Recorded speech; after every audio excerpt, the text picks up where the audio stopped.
Hi everybody, I'm Tariq Malik. I'm the Compliance and QA Manager here at the ASFP.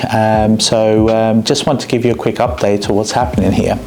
So basically, I was brought in October last year to set the ASFP up on its ISO9001 certification journey. So I wanted to give you a quick update of where we are with this and how we're getting on. So the process has been started doing our documentation, our scope of what we want to have certified, building quality manuals, that sort of thing. One of the other things as well we've also had is that we've reached out to our ISO 9001 certification company as well. Company in this question will be LRQA. Part of the reason for that was that they are completely impartial and independent from anything that we do. I mean, there are other companies that can offer the services, but as we figured that as we are a trade association that we should be representing our members and showing how things would be done, we wanted to make sure that whoever we picked it was completely impartial, so and it doesn't affect our members as well. So it's making sure we do things the right way. Also, the UCAS accredited. So one of the things that we do always push is that if you're going to have certification, make sure it's done by an accredited body. Accreditation usually is dished out by a UCAS in the case of the UK. So of course, by having an accredited body do your certification, it means that they're also checked as well. So checks and balances all the way through. So to give you a quick update on our journey so far, as well as picking the certification body we've gone with, we've started building our documentation.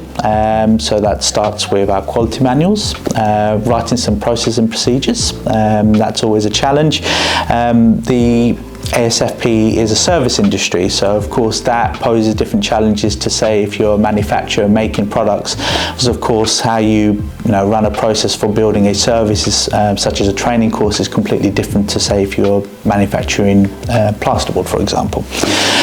So that's been part of our challenge, writing these processes that reflect the best thing, the way that we do things here, which is also means that what we've had to do is talk to the team, find out the best way we do things, update the documents as we go along, making sure that the guys, the team here are doing what's written, and what's effectively written is what we're doing.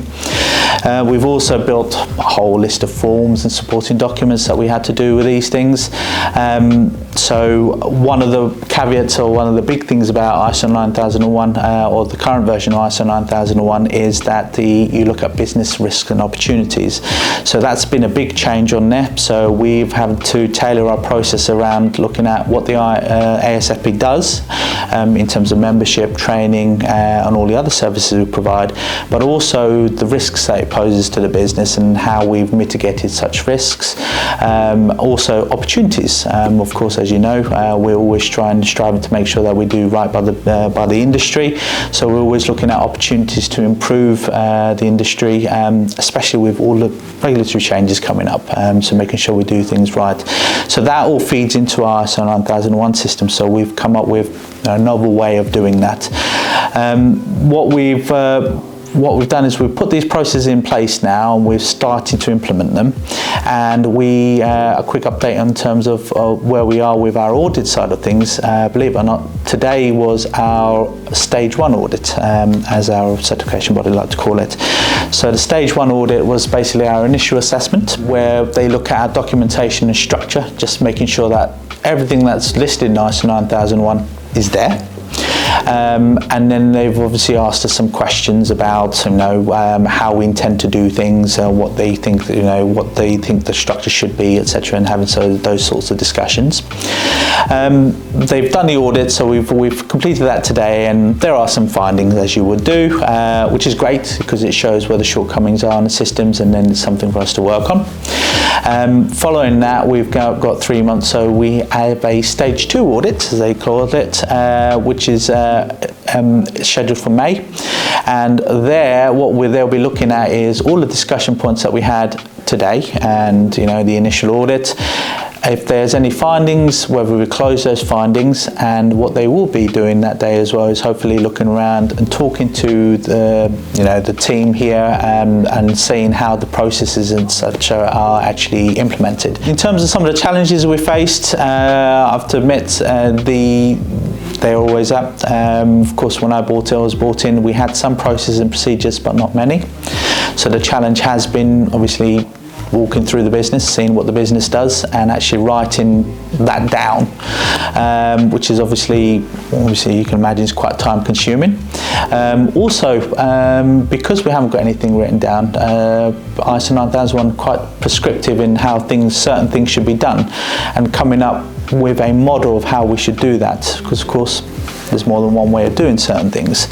So that's been quite a challenge to find the best way of doing it that isn't so cumbersome, or it doesn't put a burden on the business or the team, because as you imagine we've got quite a small team here, so we're trying to do everything right with the resources that we have. The good news is, because of all the changes, it means that we can start from scratch. So whatever we put in place will be updated and changed. So the challenge there, of course, is to put in a system that will grow with us, because of course, as with anything quality related, you identify issues and better way of doing things, and that's what we want to do.